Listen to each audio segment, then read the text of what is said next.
vai dizer por 2 vezes: eu sei e eu sei, e assim será.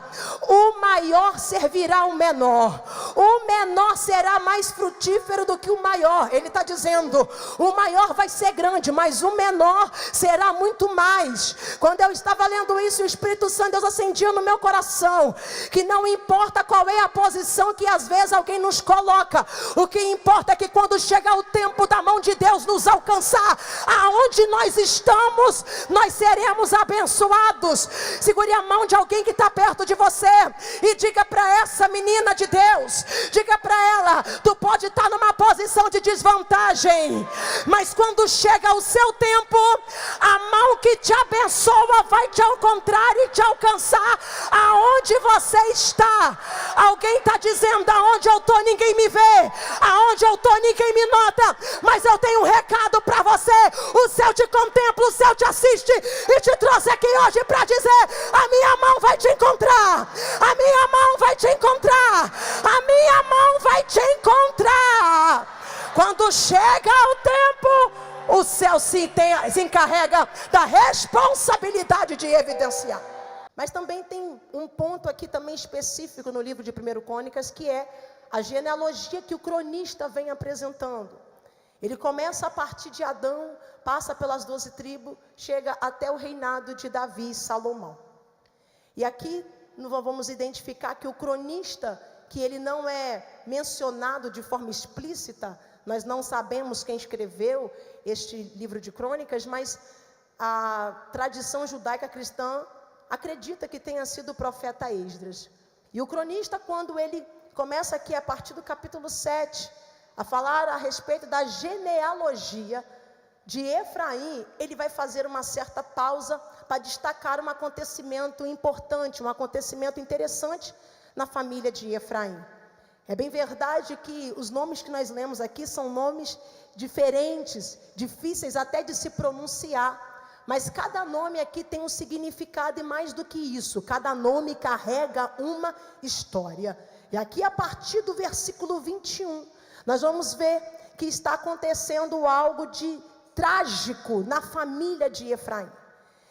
Ele perde 2 filhos de maneira trágica, mas a história não termina na tragédia, porque logo após há uma reviravolta, e é um tempo de edificação para essa família.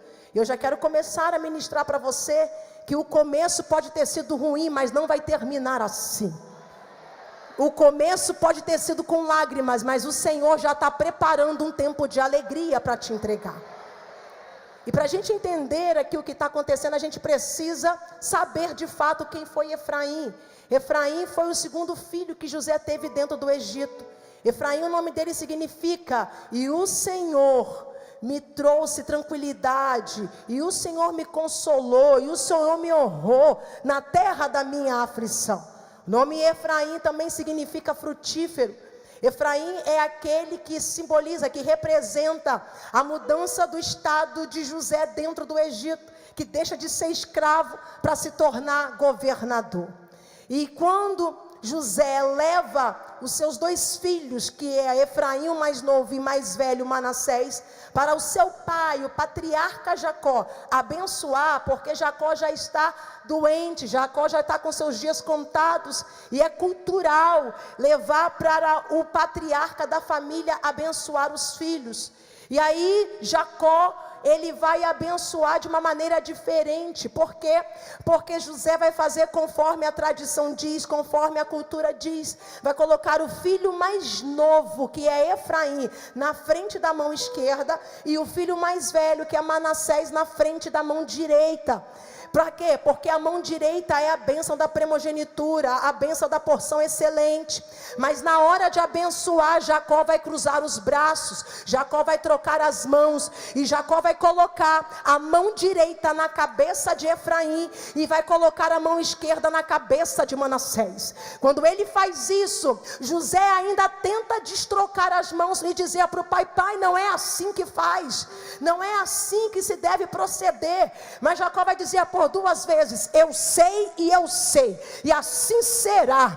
O maior servirá ao menor, o menor será mais frutífero do que o maior. Ele está dizendo, o maior vai ser grande, mas o menor será muito mais. Quando eu estava lendo isso, o Espírito Santo, Deus acendia no meu coração, que não importa qual é a posição que às vezes alguém nos coloca, o que importa é que quando chegar o tempo da mão de Deus nos alcançar, aonde nós estamos, nós seremos abençoados.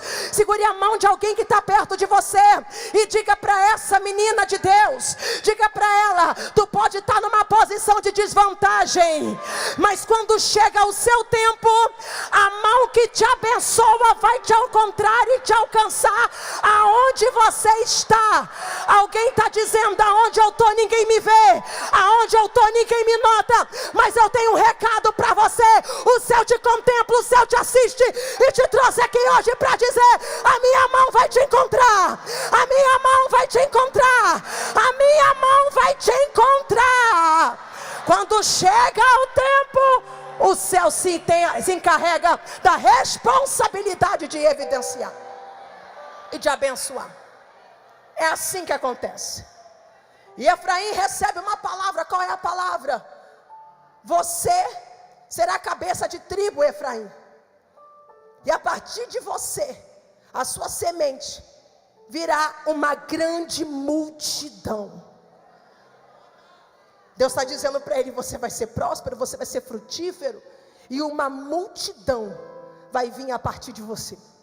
Só que os anos se passam, Efraim tem filhos, e aí acontece o que você leu comigo aqui no capítulo 7, a partir do versículo 21. Os seus 2 filhos, um que se chama Ezer e outro que se chama Eleade, sai da casa do pai para ir roubar gados na terra de Filisteu. Eles não têm necessidade disso, porque na casa do pai tem providência, na casa do pai tem prosperidade, na casa do pai tem recurso, na casa do pai tem tudo que eles precisam, mas eles querem viver de forma independente, eles querem viver fora da regra da casa do pai. Então sai da casa do pai para ir roubar gado na terra de Filisteu, na terra de inimigo, e vai morrer na mão de Filisteu. Eles não tinham necessidade para fazer isso, porque lembra que eu disse que cada nome aqui tem um significado e cada nome carrega uma história. Judeu, ele crê muito nessa questão de colocar um nome sobre a vida do filho, porque ele acredita que o nome que ele está colocando, o significado daquele nome, vai decidir o destino profético que é a criança que esse filho vai vivenciar. Então ele coloca o nome de Ezer, que significa tesouro, alguém que tem valor. Aí ele coloca o nome de Eleade. Eleade quer dizer estar em lugares altos, que significa posição privilegiada. Então eles já estão sentenciados a ser alguém de prestígio, a ser alguém que vai alcançar posições privilegiadas, a ser alguém de valor. Mas olha só que interessante, o fato deles não identificarem o que carregam, o fato deles não reconhecerem a identidade que o pai deu, fez eles desejarem aquilo que é do outro, fez eles quererem aquilo que é do outro. Sabe o que Deus está dizendo para a gente aqui nessa tarde? Que quando nós reconhecemos a identidade que temos, a gente não deseja aquilo que é do outro. Olha para essa menina aí que está do seu lado e diga para ela, você não precisa cobiçar o que é do outro, você só precisa reconhecer a identidade que o pai te deu. Você não precisa querer a posição da outra, você não precisa querer o título da outra, você não precisa querer o cargo da outra, você só precisa reconhecer a identidade que o pai te deu, porque a identidade que o pai te deu tem tudo, tem tudo, tem tudo, tem tudo que você precisa. Tu tem valor, garota, tu tem valor, mulher de Deus, e tem visão privilegiada para você aqui hoje, tem posição privilegiada, e a posição privilegiada não é estar acima de alguém, mas é estar no centro da vontade de Deus. Você não precisa querer o que é da outra. Sabe por quê? Porque você tem um pai, e o teu pai tem tudo. Olha para essa menina e diga, você tem um pai. Fala, o teu pai tem tudo, o teu pai governa tudo, o teu pai é dono de tudo. Assuma a tua identidade de filha, se comporta como filha. Senta direita nessa cadeira, senta, senta. Vamos lá, manda um recado aí pro mundo espiritual. Se ajeita aí. Jennifer, eu vou almoçar você e estão com soninho, não. Mas se ajeita aí, estufa o peito, coloca a cabeça para cima. Isso é soberba, Jennifer? Não. Isso é posicionamento de quem reconhece a identidade que recebeu, de quem está dando para o mundo espiritual. O diabo está dizendo: olha lá, tadinha, coitadinha, é vítima, mas Deus me trouxe aqui hoje para ser profeta e dizer: tu tem pai, tu tem um pai, tu tem um pai, tu tem um pai, tu tem um pai. Sabe o que a Bíblia diz que o teu pai é? Que os cabelos dele é branco como a neve, os seus olhos são como chama de fogo, os seus pés semelhantes a latão reluzente, a sua voz como o som de muitas águas, na sua boca uma espada afiada, e na sua coxa está escrito que ele é rei dos reis, rei dos reis, rei dos reis, rei dos reis. Vai, galerinha, vai, rei dos reis. Tu é filha do rei, tu é filha do rei, tu é filha do rei, tu é filha do rei.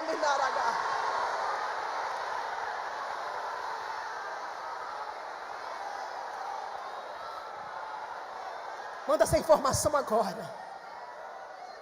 Manda essa informação agora para o mundo espiritual.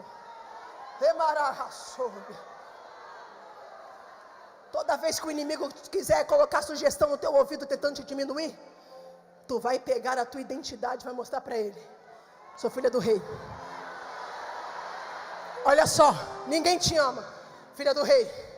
Olha só, você é uma isolada, sou filha do rei. Olha só, você é matadinha, sou filha do rei. Jennifer, eu ainda não tenho identidade. Eu vim te dizer que o cartório espiritual trabalha no feriado e está aberto. Pega esse registro aí agora. Pega esse registro aí agora. Aleluia. Filha, assuma teu lugar. Mas eles não reconheceram. Uma pessoa que não reconhece a identidade que recebe, ela fica perdida no mundo espiritual. Porque a questão não é só saber quem é o Senhor, a questão é saber quem eu sou nele. Tem gente que sabe quem é Cristo, mas não sabe quem é nele. Tem gente que sabe quem é Deus, mas não sabe quem é nele. Então as pessoas ficam perdidas quando não sabem quem é em Deus. E quando os filhos de Efraim morrem, Efraim fica mal. Ele vai ficar tão mal, mas tão mal, que os seus irmãos vão ter que ir consolar. Você leu comigo que os irmãos dele vieram para consolar. Sabe o que eu estou vendo aqui? Os irmãos não têm expressão no texto, não falam. Mas eles estão se apresentando ali como alguém que está presente. Porque há momentos que alguém está prostrado. E o que essa pessoa mais ouve é: reage, levanta. A gente tem que falar mesmo. Só que às vezes a pessoa quer, mas não consegue. Então os irmãos estão ali dizendo: ó, a gente só está aqui para dizer: estou com você. Você não está sozinho. A tragédia chegou, mas eu estou contigo.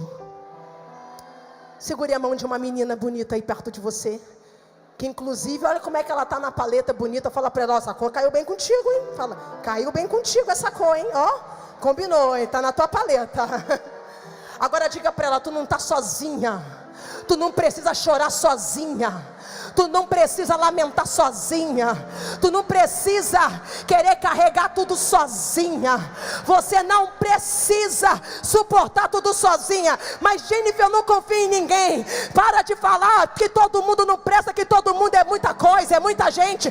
Tem gente ainda de verdade, tem gente leal, tem gente de fidelidade. E Deus colocou você do lado dessa menina aí para dizer: ei, conta comigo, conta comigo. Diga para ela: conta comigo, conta comigo, conta comigo que eu vou te ajudar, vou te dar suporte. Conta comigo.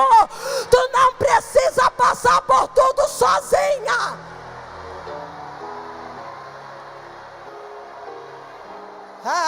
Quer um ombro para chorar? Chora.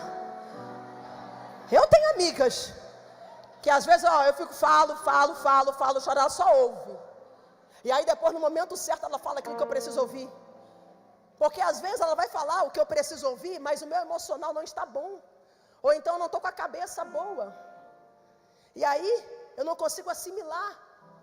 E não consigo absorver a palavra de edificação que eu preciso receber.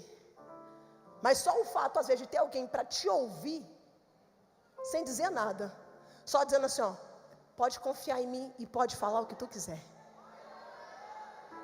Sabe o que Deus está dizendo? Seja alguém de confiança. Mas Jennifer, eu tenho as minhas dores.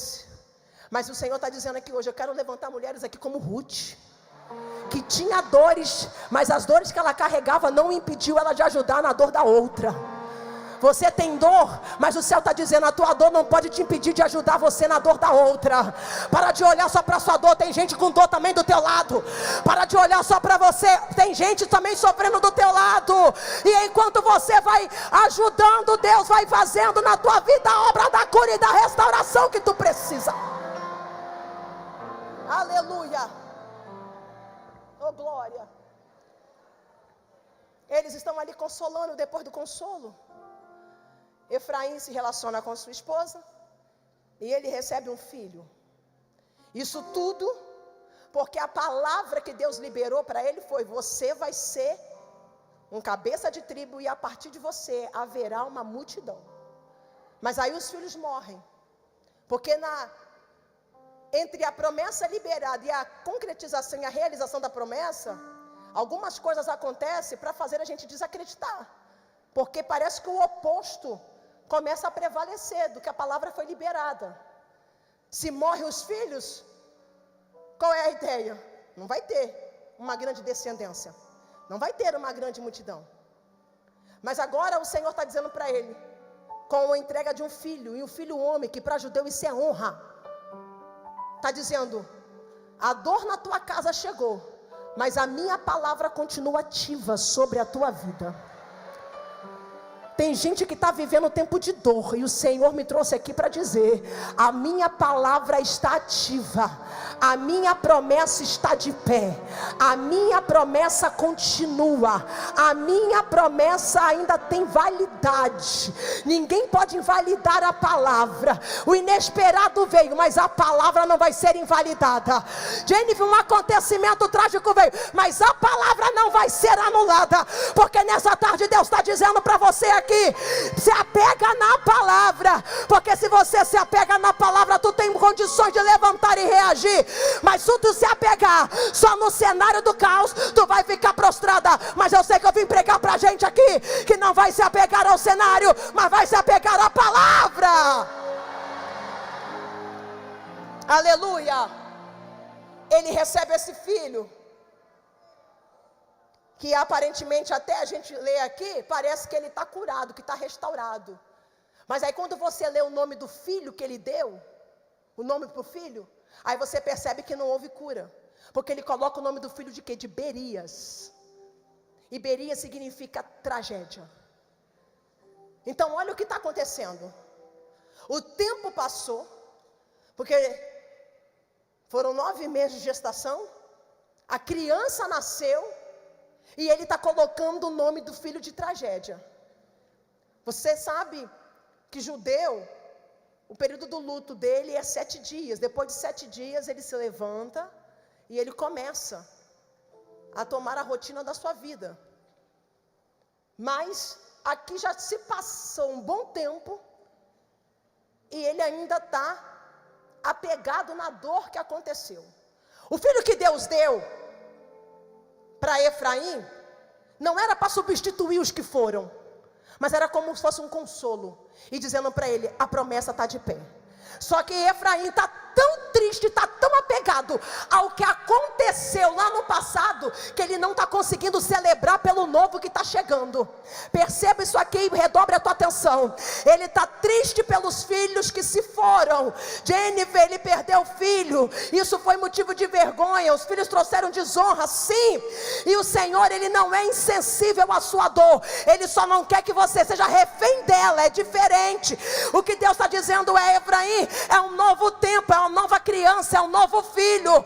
E Deus hoje está dizendo para algumas mulheres que estão aqui: está na hora de você cortar o laço do passado, está na hora de você se desprender do passado, porque tem gente que está preso lá atrás e não consegue celebrar pelo novo que o Senhor está proporcionando agora. Só que o tempo de comparação aqui na vida de Efraim está roubando a gratidão dele. E se tem uma coisa coisa que a comparação faz, ela tira, ela rouba o poder da gratidão. Efraim não consegue agradecer pelo novo que está chegando, porque está agarrado com o velho. E hoje a ordem de Deus para você é: deixa o passado no lugar dele, deixa o passado no lugar dele. Segura a mão dessa menina, segura, e diga para ela: para de chorar pelo velho e começa a se alegrar, e começa a celebrar pelo novo. Tem novidade para você, tem nova história para você, tem um novo tempo para você, tem um recomeço para você. Deixa o passado no lugar dele. Desprende, desprende, desprende.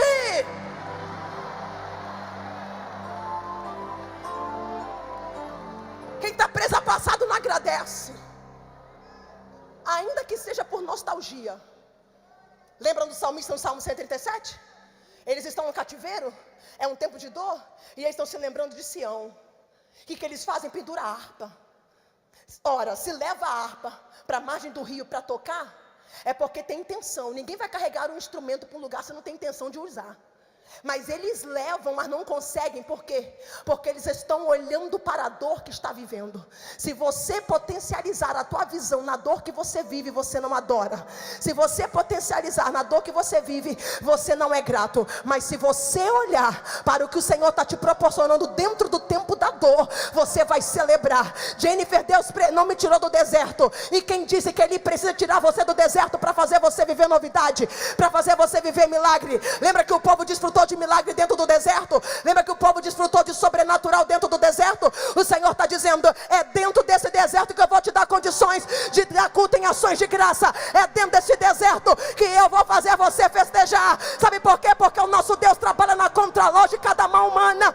O homem está dizendo vai perecer, a estatística está dizendo não vai aguentar, mas a mão de Deus que te alcança hoje diz: se você celebrar, você vai suportar. Se você agradecer, você vai conseguir. Só que para isso nós não podemos ser pessoas almáticas. E a gente tem que aprender com Davi, que foi o segundo coração de Deus. Davi, depois que recebe a notícia que o filho está morto, o que ele faz? Ele troca as suas vestes e vai adorar. Davi aqui está ensinando para a gente o que é adorar de verdade, o que é adorar no espírito. Ele está dizendo: eu não sou adorador de alma, eu não sou adorador de sentimento. Porque adorador de alma é aquele que quando está bem ele adora, mas quando ele está mal ele deixa de adorar. Mas quem é adorador em espírito, se ele está bem, está adorando. Mas se ele não está bem, ele não deixa de adorar. Tem adorador de espírito aqui? Tem adorador no espírito aqui? Então levanta a tua mão, levanta, levanta, e mostra para o mundo espiritual que você não é uma pessoa almática, mas que você é um ser espiritual. Adora, adora. 2018, recebi um diagnóstico, tumor no pâncreas. Fiquei com a cabeça, a mil. Pensa numa pessoa que ficou mal, porque foi eu. Não queria ir pregar, eu cheia de compromisso. E aí um dia eu sentada arrumada no sofá da minha casa, Deus falou comigo assim: tá pensando que você vai fazer o que foi chamada para fazer sempre com um sorriso no rosto? Tem dia que tu vai triste, tem dia que tu vai chorando, tem dia que tu vai com a cabeça do jeito que você está, para você entender que não é você quem faz, sou eu. E Deus falando comigo: sabe por quê que eu estou permitindo você passar por isso? Porque eu quero que você aprenda a gerenciar as tuas emoções. Eu quero que você aprenda a governar os teus sentimentos. Tu não foi chamado para ser movido por sentimento, tu foi chamada para ser movida por princípios. E aí um dia eu cheguei no culto de terça-feira lá na minha igreja, culto da palavra, sentei, fiquei muito mal, sentei, e o culto estava uma glória, e eu falei: Jesus, eu estou mal, eu não consigo adorar. E aí Deus falou comigo assim: não deixa a tua dor comprometer a tua adoração. Olha para alguém e fala: não deixa a tua dor comprometer a tua adoração.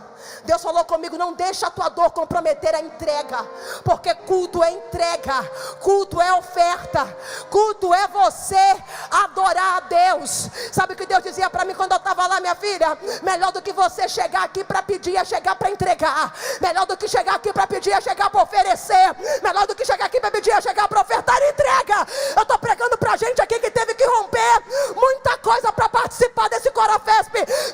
você rompeu, entrega o teu melhor, entrega, entrega, entrega. Cadê o povo que vem entregar?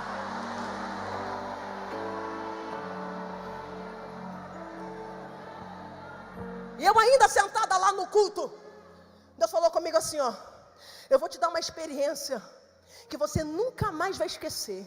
Todas as vezes que tu estiver triste, chateada, nervosa, você não vai deixar nada disso comprometer a tua adoração.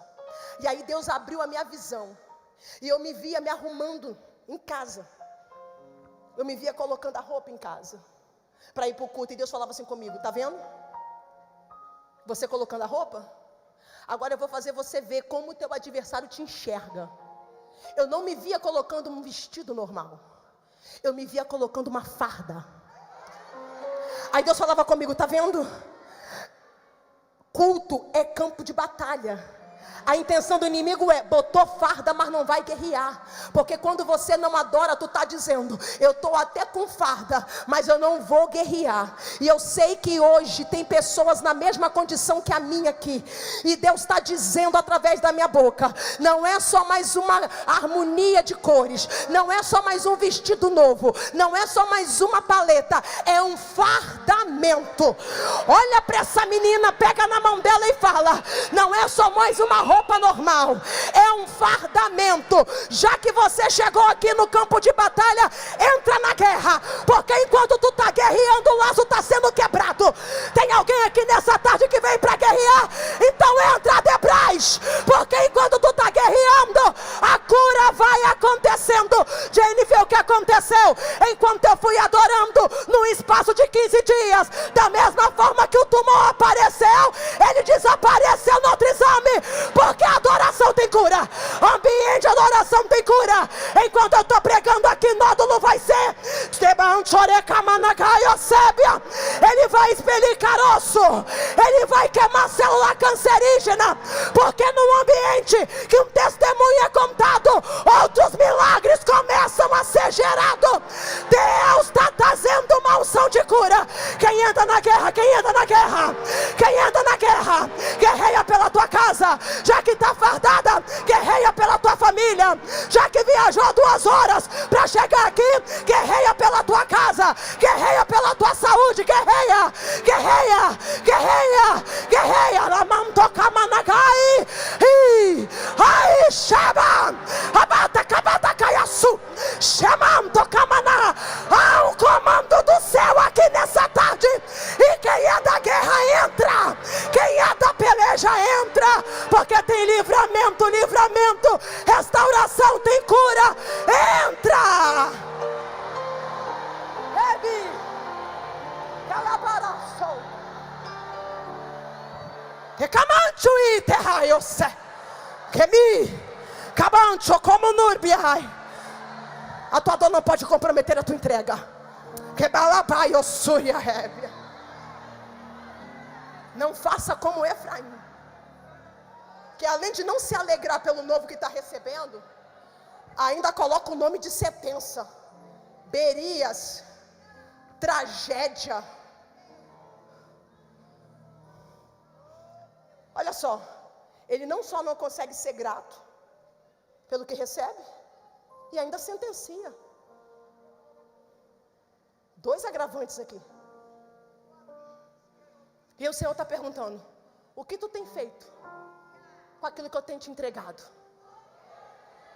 Porque às vezes você está sentenciando uma amizade nova que Deus está colocando na tua vida, por causa de uma decepção que tu teve com uma amiga antiga. Às vezes tu está sentenciando a tua chamada, teu ministério, porque tu veio lá de outro lugar, de outro ministério, e aí você sofreu, você decepcionou. Ei, é novo tempo, é nova igreja, é nova liderança. Para de sentenciar. Olha para essa menina e fala: para de sentenciar o novo por causa de experiência antiga. Para de sentenciar o novo por causa de experiência antiga. Comece a celebrar pelo novo que Deus está colocando na tua mão.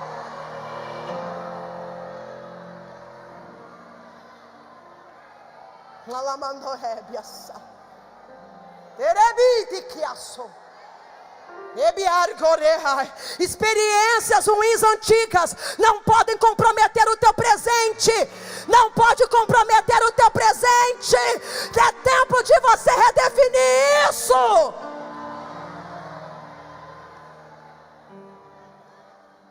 Adora. Mas enquanto tudo isso está acontecendo, tem uma menina na casa. E ela está crescendo. E está vendo tudo isso acontecer. Ela está vendo que alguém não reage. Ela está vendo que alguém não se levanta. Ela está vendo que a casa, a casa está prostrada. Mas ela entendeu, já que não se levantam eles, se levantam eu. E ela se levanta para reconstruir, não, para construir, para fundar 3 cidades. Pensa, uma mulher que constrói 3 cidades. Quando ela se posiciona desse jeito, ela está dizendo: a minha família não vai ser lembrada pela desonra que alguém trouxe. A minha família vai ser lembrada pela superação que viveu. Deus hoje está chamando mulheres para se posicionarem aqui, para dar uma definição nova para a história da casa, para a história da família. A tua família não vai ser conhecida pela vergonha, mas pela honra, aleluia. Se posiciona.